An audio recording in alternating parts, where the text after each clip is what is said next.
Shalom Bapak Ibu, selamat siang. Saya lihat ada beberapa wajah yang baru pulang dari berlibur ya. Oke, next aja. Bulan ini adalah minggu pertama di bulan ini, di bulan Mei, di mana kita beralih tapi tetap temanya tentang otoritas. Kalau bulan lalu sumber otoritas, kalau bulan ini kita bicara bagaimana akhirnya membuat otoritas itu menjadi dampak influence buat banyak orang. Saya ulang sedikit ya, mundur sedikit, karena saya lihat beberapa wajah yang dari berlibur, yang dari bertugas. Saya mau merimen apa yang disampaikan oleh Pak Roni yang di bulan lalu, bahwa Yesus pun pada waktu diutus ke muka bumi ini, dia tahu dia diutus sebagai Mesias. Dia harus menyelamatkan semua manusia di muka bumi ini. Tapi dalam keberadaannya sebagai manusia, Tuhan juga menetapkan otoritas di atasnya dia. Mungkin kita bertanya, wah apakah itu? Nah gini ya Bapak Ibu, kita anak-anak muda sekarang banyak buat podcast. Saya dengar lagi heboh bilang, ngapain amat sih kita harus tunduk pada otoritas. Kalau gue kan punya Tuhan, kalau Tuhan mau bicara sama gue, kenapa Tuhan harus izin sama otoritas di atas gue? Kagak perlulah katanya gitu. Tunduk aja langsung kepada Tuhan. Enggak Bapak Ibu, karena Tuhan Yesus sendiri memberi teladan. Teladannya bagaimana? Kita lihat bahwa sebelum dia dirilis pelayanan ke muka bumi ini, Tuhan membawa dia kepada Yohanes Pembaptis untuk dibaptiskan. Pada waktu Yohanes bilang gini, loh kok kamu yang datang ke aku untuk dibaptis, bukannya aku yang harus dibaptis olehmu. Yesus menjawab, tidak, sebab haruslah demikian yang terjadi untuk menggenapi kehendak Tuhan. Jadi Tuhan pun berkehendak bahwa Yohanes sebagai manusia di muka bumi ini, Yesus sebagai manusia di muka bumi ini under otoritas manusia. Gitu ya. Dan kita belajar pada waktu Yesus keluar dari air, firman Tuhan berkata langit terbuka. Jadi ketika kita ada di bawah otoritas, satu, langit terbuka. Dan yang kedua terjadi apa? Promosi. Karena firman Tuhan berkata, inilah anak yang kukasihi, terjadi promosi. Dan yang ketiga, ketika kita ada di bawah otoritas, ada covering. Nanti saya akan ulang ilustrasi yang Pak Roni sampaikan, tapi dari sisi versi yang berbeda. Nah, saya ulang sedikit ayatnya. Yesus mendekati mereka dan berkata, kepadaku telah diberikan segala kuasa di sorga dan di bumi. Jadi otoritas itu diberikan karena kita tunduk pada otoritas. Saya pikir ini perlu kita baca bersama-sama statement ini. 1, 2, 3. Otoritas diberikan karena tunduk pada otoritas, gitu ya. Yesus mendekati mereka dan berkata, kepadaku telah diberikan kuasa di sorga dan di bumi. Jadi Tuhan dapat otoritas dari Bapaknya. Otoritas diberikan karena tunduk pada otoritas. Tapi kemudian otoritas yang Tuhan berikan, Yesus pun memberikannya kepada murid-muridnya. Mari kita baca, Yesus memanggil ke-12 muridnya dan memberi kuasa. Yang arti dalam hal ini di dalam bahasa Yunani aslinya exousia, otoritas. Kalau bahasa Indonesia kan hanya kuasa, tapi konteksnya ini otoritas untuk mengusir roh jahat, melenyapkan segala penyakit dari Bapa kasih kepada Yesus. Yesus memberi kepada murid-muridnya. Jadi ingat ya, otoritas diberikan karena kita tunduk pada manusia yang ada di muka bumi ini, enggak langsung pada Tuhan ya. Next kan kita belajar sekarang. Nah tugas itu selalu disertai dengan otoritas untuk kita akhirnya mampu menjadi influence. Kita semua lahir pasti menjadi besar, tumbuh dewasa, pasti ada tugas, ada tujuannya. Saya kasih contoh Musa. Nanti kita belajar bersama-sama ya Bapak Ibu ya. Ketika Tuhan kasih otoritas, Tuhan itu akan menyertai, Tuhan akan mengajar sehingga kita mampu. Wow, pokoknya luar biasa deh, kita akan belajar bersama-sama ya. Nah, Musa dikasih Tuhan tugas. Keluaran 3 ayat 10. Jadi sekarang pergilah, ada tugas, ada utusan, aku mengutus engkau. Oke ya, ketika kita dikasih Tuhan tugas, diutus Tuhan, Tuhan kasih otoritas, Tuhan pasti kasih kita kemampuan untuk influence. Next kan lagi kita maju. Kalau kita lihat Musa, dia 40 tahun di Israel, 40 tahun kedua di padang gurun. Di padang gurun apa sih Bapak Ibu kerjanya?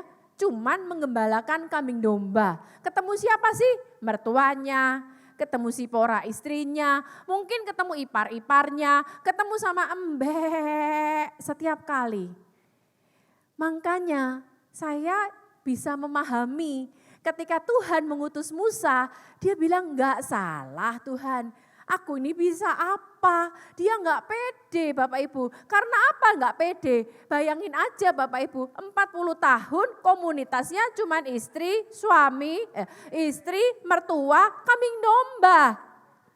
Tapi ini loh Bapak Ibu, ketika Tuhan mengutus kita, ketika Tuhan memberikan tugas pada kita dengan ketidakpercayaan diri kita, Tuhan itu kalau kasih otoritas, nih lihat ya, apa sih yang ada padamu Musa? Kalau saya bawa apa? Apa yang ada pada saya? Ya kan? Apa sih yang ada padamu? Sahat, ya suara. Nah apa sih yang ada padamu Reinhard? Oh aku bisa main keyboard gitu ya. Apa yang ada pada kita? Tongkat. Bayangin aja tongkatnya ini bukan tongkat mujizat loh ya.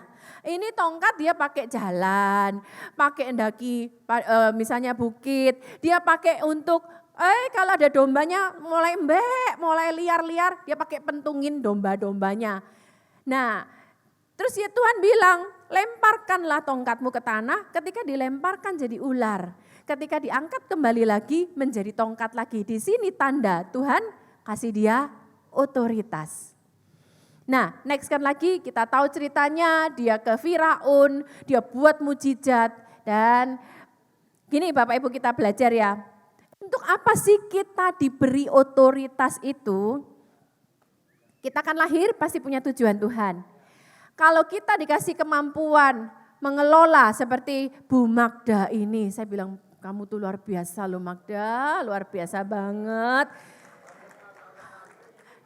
Pak Roni selalu nggoda Bu Magda dengan nubuatannya Pak Amos. Bapak Ibu ingat ya yang kapan hari waktu ada Pak Amos, semua selesai dinubuatin, Bu Magda hanya menerjemahkan. Tapi terakhir kali Pak Amos menubuatkan Bu Magda, next year someone behind you, yang artinya jodohnya gitu loh Bapak Ibu.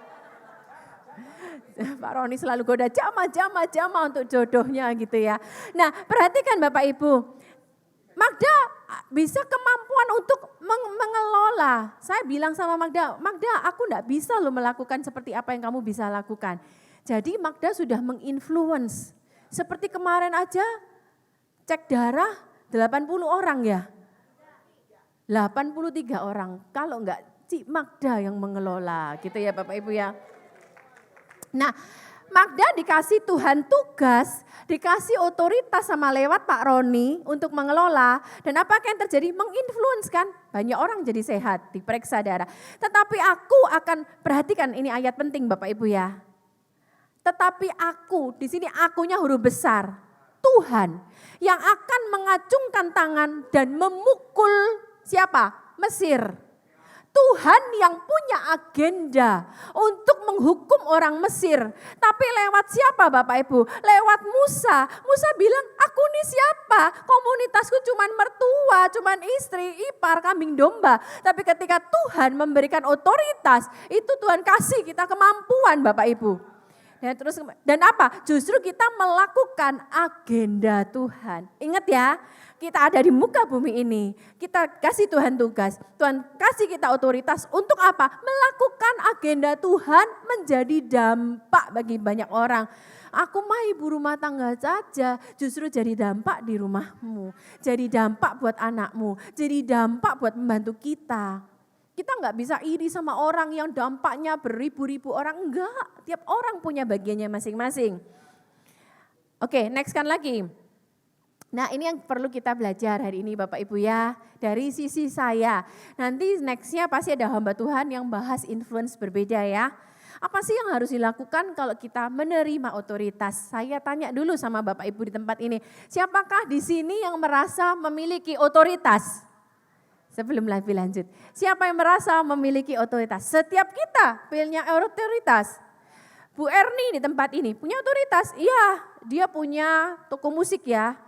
Les-lesan musik di Mataram. Guru-guru musik itu di bawah otoritasnya ibu. Terus kemudian Gracia dan semua anak-anak di bawah otoritas ibu yang belum menikah gitu ya. Tapi Bu Erni di bawah otoritasnya Pak Freni. Setiap kita punya otoritas dari Tuhan. Nah yang kita belajar 3 hal nih Bapak Ibu ya. Kita harus bergerak maksimal dalam area otoritas kita. Kenapa harus maksimal? Ingat loh ya, Tuhan itu pakai Musa untuk jadi tangannya Tuhan. Untuk influence buat orang Israel keluar dari Mesir. Kita harus maksimal karena apa? Tuhan kasih kita otoritas supaya kita itu jadi tangan Tuhan.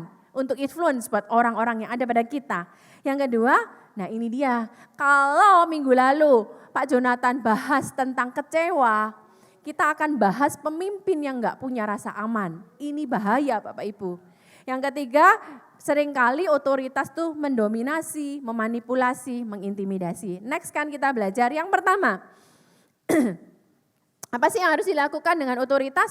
Bergerak maksimal dalam area otoritas menjadi influence. Gitu ya. Tapi ini tetap harus ada otoritas di atas kita. Gini ya Bapak Ibu ya. Tuhan itu bisa pakai otoritas di atas kita, membawa kita pada tujuan yang Tuhan mau dalam hidup kita. Tapi tujuan tersebut kan kadang-kadang lewat proses nih ya. Tuhan bisa pakai otoritas itu membawa kita dalam proses loh. Saya lihat Pak Ongki di tempat ini, sekarang di tempat yang misalnya tinggi di Jakarta. Tapi lewat otoritas juga, Pak Ongki dulu kan di Mataram. Kota kecil, istilahnya masih lingkupnya wilayahnya wilayah kecil. Kita ini sama-sama dari Lombok ya, Pak Ongki, Bu Dewi, saya, Pak Roni, Pak Freni, Bu Erni, ini sekeluarga. Ada, kalau Titi dari Sumba, ini beberapa teman-teman dari yang tempat lama Bapak Ibu. Kita lihat, lewat Pak Arifin, diutuslah kami ke Lombok. Yang tadi Pak Arifin ceritakan. Nah orang Lombok yang digembalakan itu Bapak Ibu, Pak Roni waktu diutus 28 usianya, saya 20 tahun Bapak Ibu. Kamu umur berapa? Ramon kamu umur berapa? Saya masih meme kamu jauh waktu saya diutus. Tapi saya jadi istri gembala. Yang saya gembalakan mah 50 tahun, apa Akem, apa Akui, kita manggilnya aja apa Bapak Ibu. Nah, terus teman-teman bilang gini, Ron, kamu diutus ke Lombok, kajian deh lu. Daerah yang kering, saya sudah beberapa kali ceritakan ya Pak Ongki ya, Pak Ongki sejak awal-awal yang waktu kita masih di garasi ya Pak ya. Itu yang awal-awal kita, kamu mah di daerah kering kasihan deh lu. Gini Bapak Ibu ya, otoritas di atas kita ditetapkan Tuhan, itu bukan kebetulan, pasti kedaulatan Tuhan. Dan kadang-kadang justru diizinkan mengirim kita ke tempat di mana kita harus diproses Tuhan dan dilatih Tuhan. Tapi kadang-kadang otoritas yang sama juga dipakai Tuhan untuk membawa kita pada promosi yang daripada Tuhan Bapak Ibu.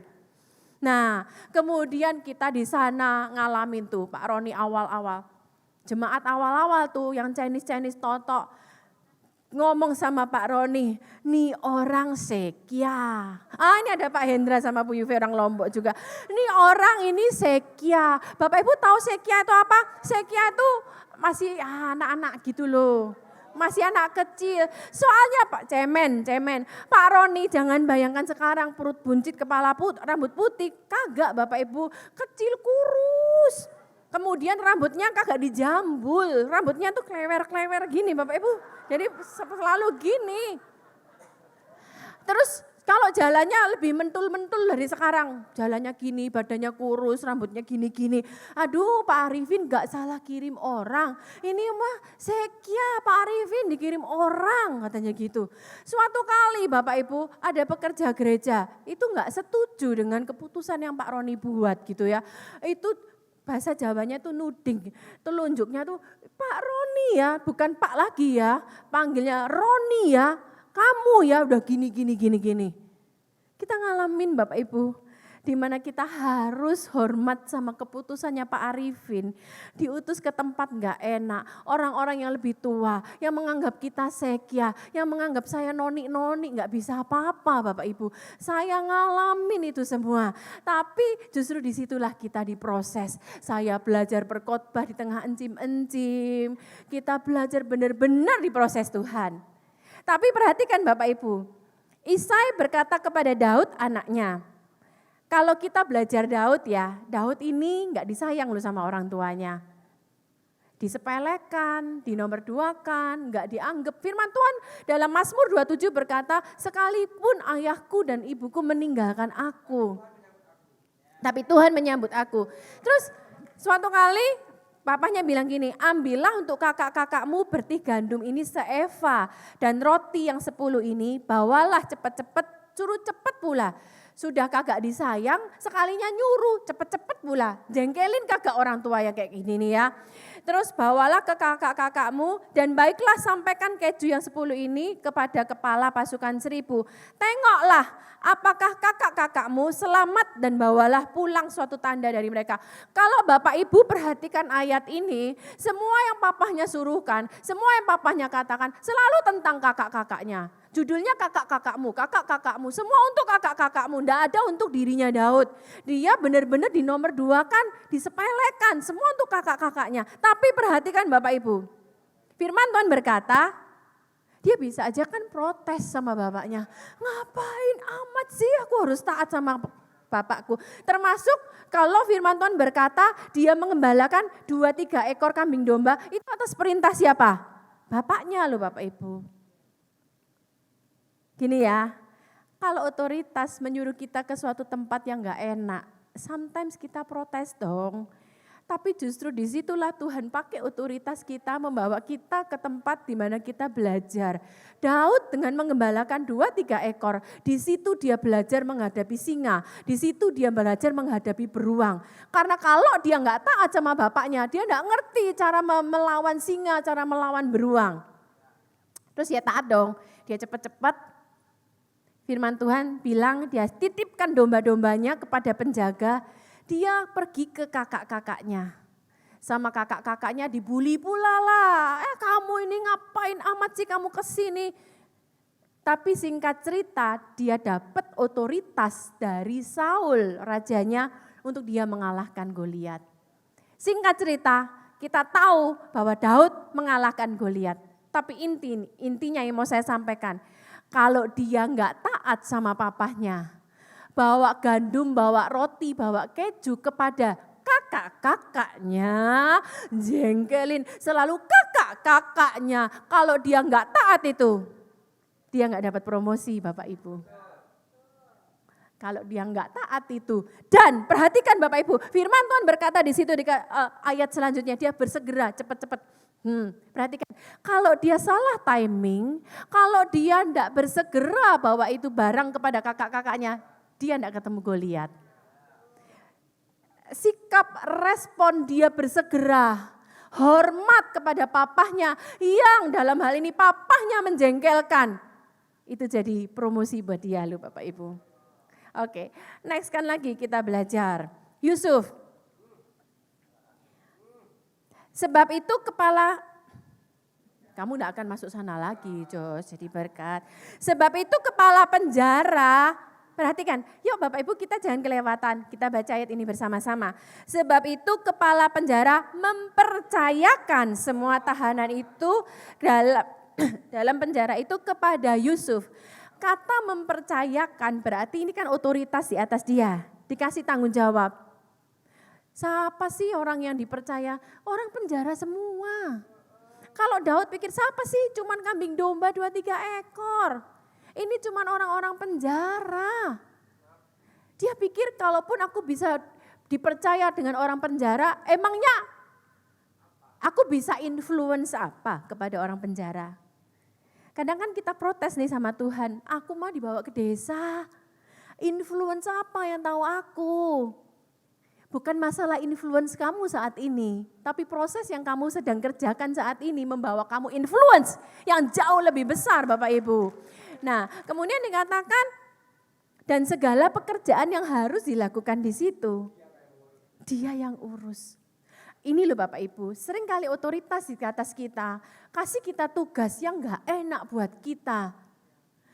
Gini, jangan protes dulu, jangan ngomel dulu, komplain dulu, kajian deh lu, sudah jangan dengar apa kata orang, apa kata dunia, susah deh lu ke sono. Aduh kamu tidak disayang sama otoritas kamu, aduh lah ini itu, ke timur-timur lagi.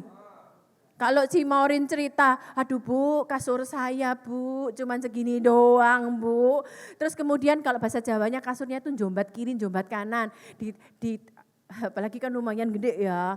Kalau ditidurin di sini, pes, naik di sono. Tapi gini Bapak Ibu, perhatikan justru dia dapat dipercaya dalam hal-hal ini. Tuhan percayakan hal yang luar biasa.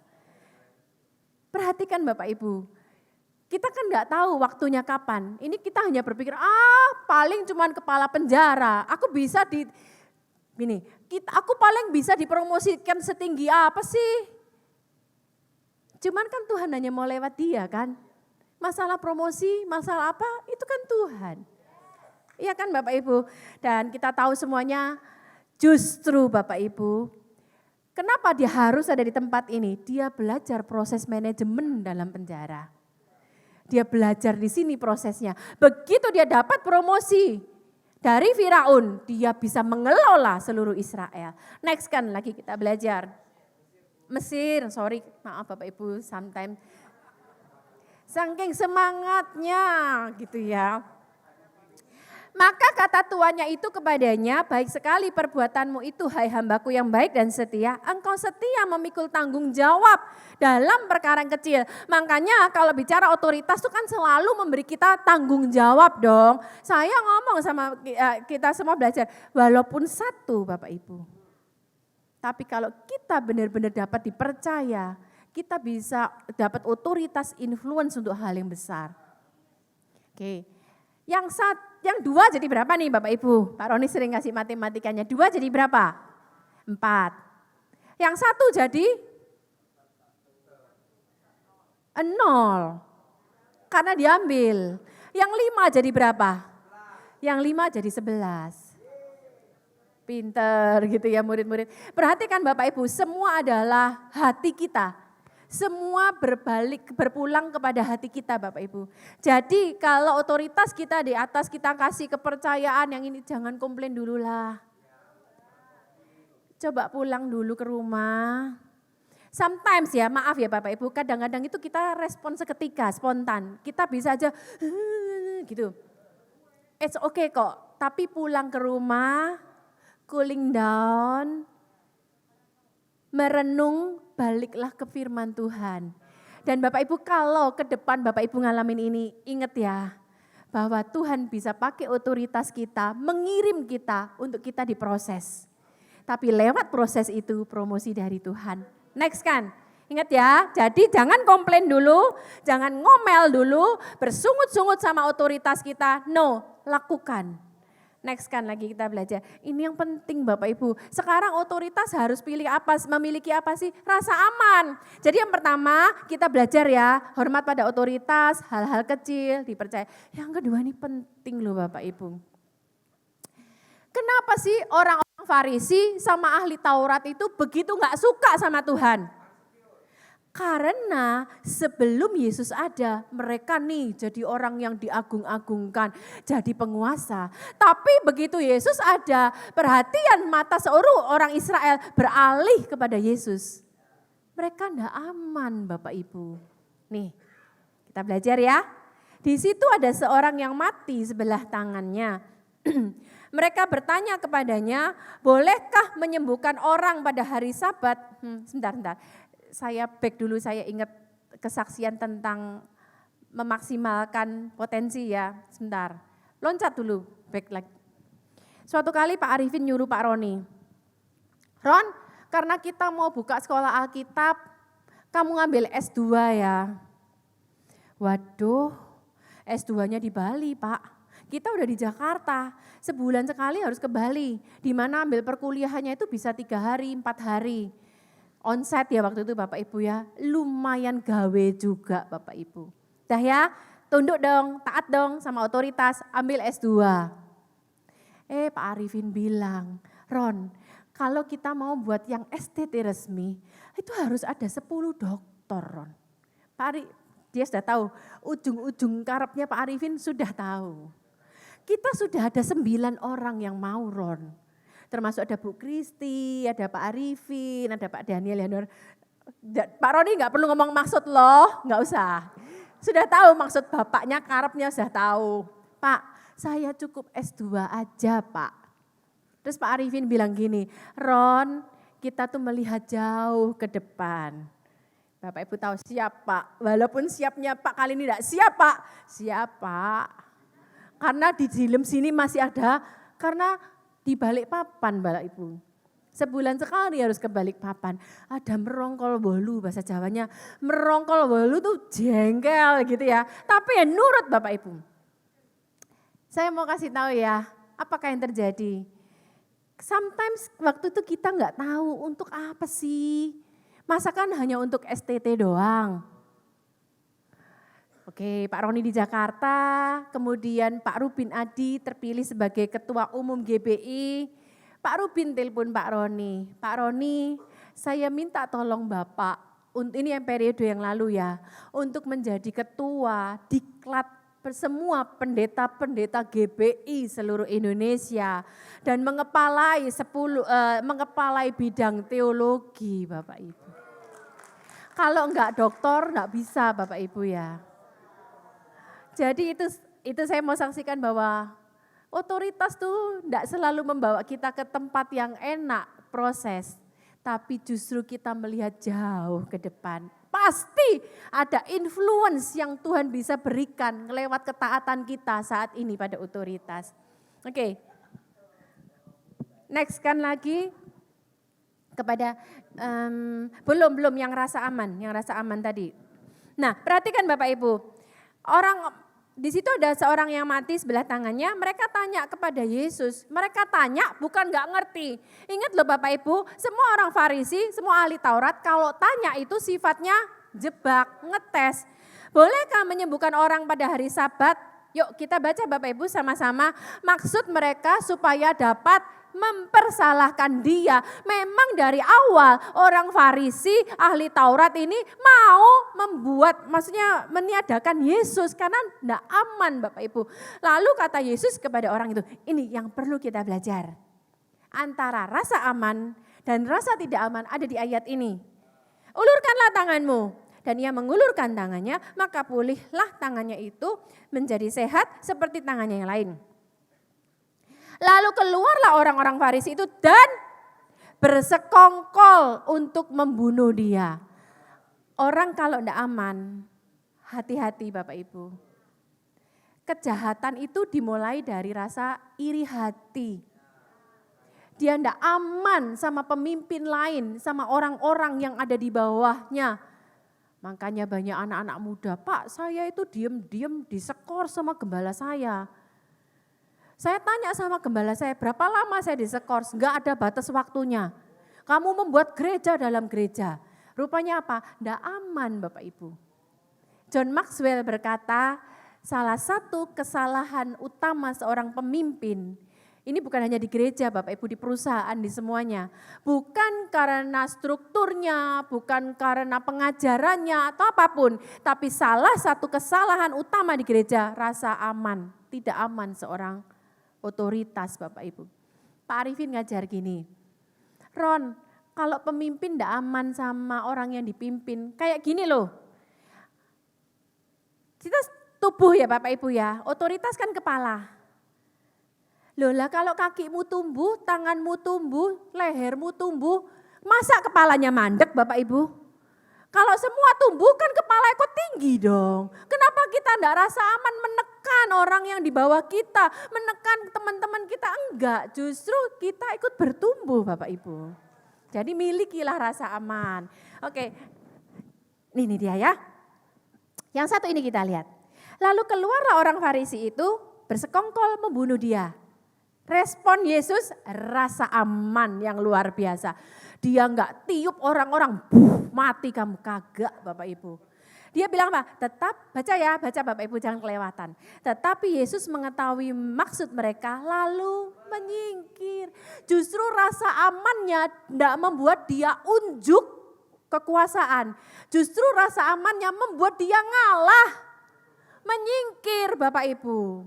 Mengalah itu bukan berarti akhirnya kita kalah otoritas, enggak Bapak Ibu. Justru mengalah itu menunjukkan, enggak apa-apa lah, maaf lah kalau istilah bahasa Jawa, bahasanya enggak level, udahlah enggak level, ngapain aku merhatiin yang gitu-gitu, enggak level.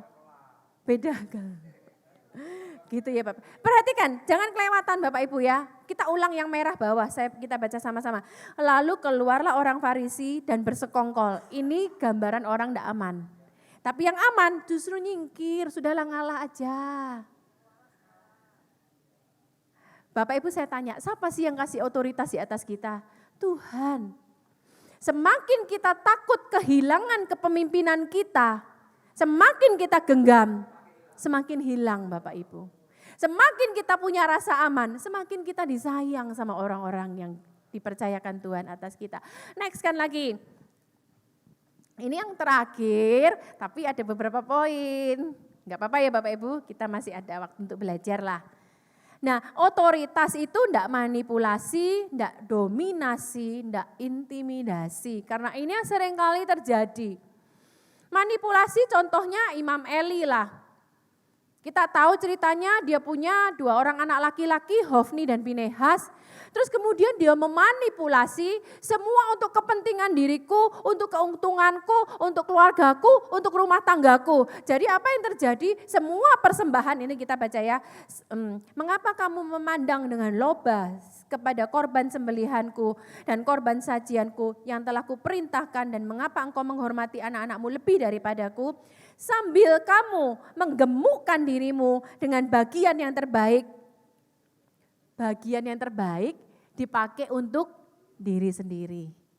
Yang kagak-kagak baik itu untuk otoritas yang di bawah-bawah. Itu adalah manipulasi.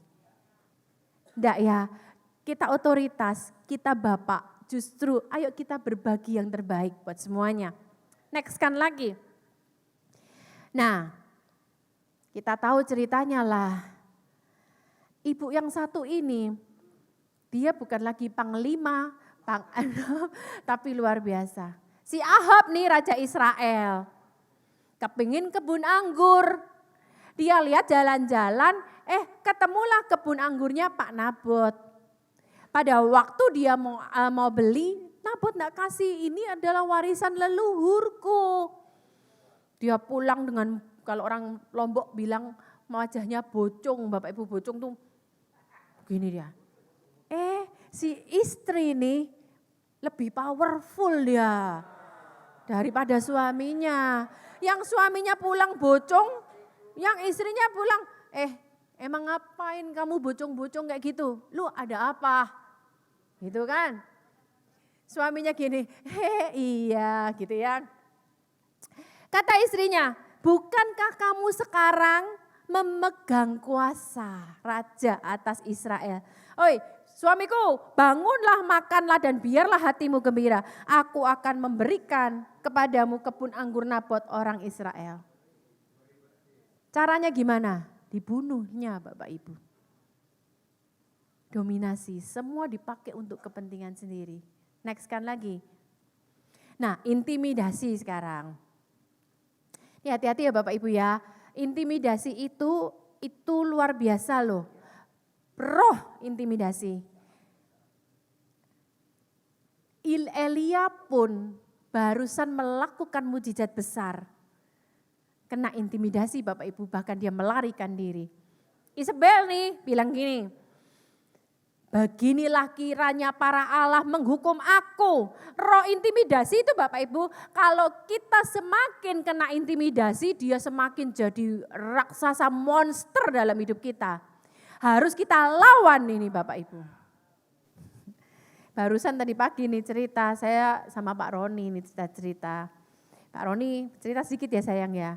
Ada masukkan ke Instagram lah, sesuatu lah begitu. Tahu-tahu saya bilang Pak Roni, jangan dimasukin ini. Kemarin sore, mungkin yang kemarin sore sempat lihat Instagramnya Pak Roni gitu ya. Sore-sore saya bilang, sayang jangan dimasukin, yang ini gak baik. Pak Roni langsung hapus. Saya ini kan bukan canggih-canggih amat, kita berdua cuma bisa ngupload. Rupanya kalau yang itu bisa di-download Bapak Ibu. Di-download sama yang lain Bapak Ibu. Wah, diviralkanlah Bapak Ibu. Ramelah. Saya yang pagi-pagi kena intimidasi Bapak Ibu. Waduh, kamu tuh nanti gimana sih, hamba Tuhan begini begitu. Waduh, saya kan pelayanan tadi pagi di Kemang. Mau pelayanan nih kena tembakan, aduh intimidasi, nanti apa kata orang, ini pendeta pakai begini. Pokoknya yang kemarin sempat lihat Instagramnya Pak Roni lah. Siapa yang bilang viral tadi ya? Udah lihat pastinya ya. Nah, perhatikan Bapak Ibu, terus kemudian waduh mau khotbah nih kayak saya tuh mengizinkan intimidasi itu, semakin dia tuh kayak jadi monster. Saya khotbah tuh saya pikiran nih Tuhan, saya bilang dalam nama Yesus pokoknya enggak akan terjadi yang negatif, Tuhan melindungi, saya bilang gitu. Nah, intimidasi itu sifatnya kayak monster. Nanti jangan-jangan ya, apa yang terjadi ya, kamu nanti bisa begini begitu. Yuk kita baca aja, saya ulang ya yang merah. Beginilah kiranya para alam menghukum aku, bahkan lebih lagi daripada itu. Jika besok kira-kira pada waktu ini aku tidak membuat nyawamu sama seperti yang nabi-nabi yang dibunuh itu. Oke ya, next kan aja. Saya tutup dengan bagian ini. Kan kemarin minggu lalu bicara Pak Jonathan. Bapak Ibu yang enggak datang minggu lalu, khotbahnya Pak Jonathan Patiasina tentang kekecewaan. Dengerin di YouTube-nya ya, berarti YouTube kan masuk ya. Keren banget Bapak Ibu, dengerin deh. Nah, minggu ini saya akan bicara tentang iri hati. Nah, Pak Jonathan kan sharing dong, gembalanya sempet yang orang dia kagumin jatuh dalam dosa. Sekarang pertanyaannya nih sama semua kita. Kita kan harus dibawa otoritas. Otoritas itu diizinkan Tuhan untuk memproses kita, harus hormat. Tapi gimana ya pertanyaannya, boleh enggak sih kalau kita tahu otoritas kita salah, boleh enggak kita tegur? Dosa lo negur otoritas, diintimidasi kan, nanti kamu begini begitu. Yuk kita baca ayatnya. Lebih baik teguran yang nyata daripada kasih yang tersembunyi. Nextnya kita pelajarin caranya langsung aja. Nah ini penting Bapak Ibu, perhatikan ya. Kalau kita negur boleh enggak? Boleh. Tapi garis bawahi ya, bukan dengan mengata-ngatai dan bukan dengan menghasut yang lain. Yuk kita baca. Ini yang terjadi sama Miriam dan Harun. Padahal Miriam dan Harun ini adalah kakak kandungnya Musa sendiri. Tapi dia ngata-ngatai Musa. Tuhan enggak mau loh Bapak Ibu. Ingat ya, bukan berarti kita enggak boleh negur, boleh. Caranya yang benar. Satu, bukan ngata-ngatai. Miriam serta Harun mengatai Musa berkenaan dengan perempuan Kus yang diambilnya. Emang dia ngambil perempuan lagi jadi istrinya Bapak Ibu. Sebab ia memang telah mengambil seorang perempuan Kus. Kata mereka, sungguhkah gini nih, emang lu aja yang bisa dipakai Tuhan. Gue juga bisa lah. Respon hati kita loh yang Bapak Ibu yang penting. Respon, boleh enggak kita menasih? Boleh, responmu, cara kita Bapak Ibu ya. Dan kedengaranlah hal itu kepada Tuhan. Ya. Dan ketika awan telah naik atas kemah, maka tampaklah Miriam kena kusta. Satu, jangan mengata-ngatai Bapak Ibu. Yang kedua, next kan, tolong Santo. Korah bin Yisar bin Kehat bin Lewi beserta Datan dan Abiran anak-anak Eliab dan semuanya itu mengajak ini menghasut orang-orang untuk apa? Memberontak terhadap Musa. Next kan lagi, saya sudah hampir selesai, nanti saya kasih Pak Roni. Tegurlah dalam kasih. Dan menegur pun itu ada beberapa tahap. Bapak Ibu. Maaf ya Bapak Ibu ya, bukan berarti lu kalau salah ya, wah ngacir lah. Terus kamu ditegur sama gembala, ini ngacir lah, kamu ini ngacir lah. Enggak, justru kamu diproses lewat otoritas toh. Tapi kita belajar cara kita memberi masukan kepada otoritas. Apabila saudaramu berbuat dosa, yuk baca sama-sama Bapak Ibu. Tegurlah dia di bawah 4 mata. Kalau 4 mata itu artinya kita belum ngomong ke orang lain loh. Bukan kalau menghasutkan rame-rame nih. Kalau 4 mata berarti kita belum cerita gosip-gosip nih ke orang lain. No. 4 mata. Jika ia mendengarkan nasihatmu, engkau telah mendapatkannya kembali. Jika ia tidak mendengarkan engkau, bawa seorang atau 2 orang lagi. Artinya berarti ada, bukan langsung kan, ada tahapan kan. Supaya atas keterangan 2 atau 3 orang saksi perkara itu tidak disangsikan. Dan saya tutup ini, next kan tolong. Ini halaman paling akhir. Bagaimana jika otoritas kita, perhatikan Bapak Ibu, ini dosa, bukan kesalahan ngambil keputusan ya. Seorang otoritas bisa aja salah ambil keputusan. Nah ayo kita justru kalau dia salah kita encourage dong. Bukan semakin disalah-salahin. Tapi konteks saya ini dosa. Ya. Nah gini nih levelnya ya tahapan. Ini saya dapatkan dari, saya campur antara John Maxwell, Pak Miles Monroe, suami saya. Gitu ya. Yang pertama, kita jangan mendengarkan sepihak. Dari kata orang aja. Kan kita dengar, lu tahu ya si ini itu Pak Roni begini begitu loh, Pak Arifin itu begini begitu. Jangan dengerin sepihak dari kata orang aja. Kita harus jaga hati dulu Bapak Ibu. Kim itu banyak belajar dari Pak Arifin. Pak Arifin tuh ya, ada gosip-gosip nih, ini sudah lumayan lama nih. Ada hamba Tuhan di salah satu kota, saya sebutin aja Jawa Tengah gitu ya Bapak Ibu ya.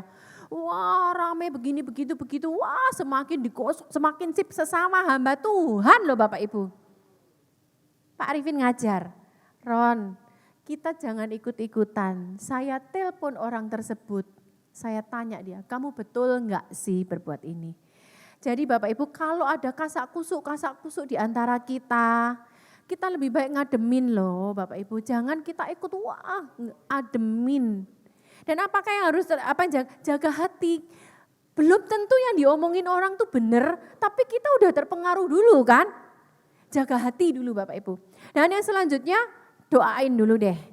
Oke, selanjutnya kalau ternyata wah semakin rame, santer, inisiatiflah minta ketemu. Pak, saya boleh ketemu ya? Wah sulit diajak ketemu gembala saya. Ya jangan sekali, ajak terus saya butuh Pak, saya butuh bicara sama Bapak. Gitu ya. Selanjutnya minta klarifikasi masalah yang beredar dalam kasih dan hormat. Gitu ya. Terus dengarkan dengan hati yang terbuka penjelasannya. Jangan kita langsung judge dulu. Kemudian kalau ada kesempatan, beri kesempatan untuk bertobat. Kalau ada pengakuan, beri kesempatan untuk bertobat. Tapi jika ternyata masih belum terjadi pertobatan, ketemu lagi, ingetin lagi. Tapi jika masih tetap tinggal dalam dosa, sebelum saya lebih lanjut, Pak Jonathan kan minggu lalu cerita nih, dianya memang ambil keputusan untuk tunduk dan taat pada otoritas. Tapi kan Pak Jonathan sempat selipkan dong, bahwa ternyata ada 4 orang pemimpin di bawahnya pendeta ini. Akhirnya semua berjinah, melakukan dosa yang sama. Karena apa Bapak Ibu? Nih kita yang perlu belajar gini, jika masih tetap tinggal dalam dosa, datang untuk pamit. Boleh pamit enggak? Boleh. Karena kalau ternyata dia sudah dosa, tinggal dalam dosa, berarti otoritas tersebut sudah keluar. Dia sendiri sudah illegal authority. Paham Bapak Ibu? Saya jelaskan dengan ilustrasi habis ini. Tapi ingat loh ya, kita yang harus jaga hati supaya jangan sampai kita kecewa sama pahit. Seperti Jadi bisa dibilang ini seri selanjutnya dari Pak Jonathan kemarin. Oke, saya kasih ilustrasi ya.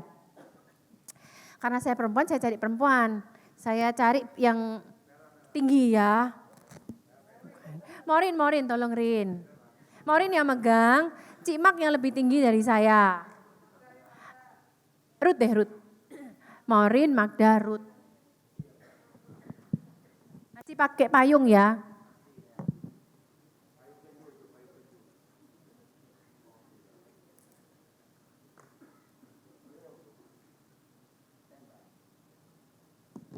Morin pemegang aja. Pegang aja. Yang tinggi Rin. Mundur dikit Rin. Oke. Kali ini ilustrasinya jelek dulu ya. Ilustrasi doang. Kak Cimak luar biasa. Jauhkan. Ini Magda di bawah other authority kan. Ini bukan berarti Maureen yang otoritas ya, enggak ya. Ini hanya Maureen pemegangnya gitu ya. Nah, kemudian Ruth ini ada di bawah otoritasnya Cik Magda. Oke ya, seperti tadi langkah-langkah ini yang sudah saya sharingkan, udah datang ini itu. Nah, ketika ini enggak mau bertobat Bapak Ibu, berarti otoritasnya ini yang keluar. Yang ke sana kelihatan ya ini. Berarti otoritas ini yang illegal power. Jangan turun. Ini yang illegal power. Jangan nurut di sana. Itu illegal, yang illegal yang sini. Karena yang pegang mic saya. Nah, perhatikan Bapak Ibu ya. Perhatikan. Karena dia keluar Bapak Ibu, ini illegal. Nah, Pak Roni lanjutkan lagi nanti habis ini. Perhatikan Bapak Ibu, ketika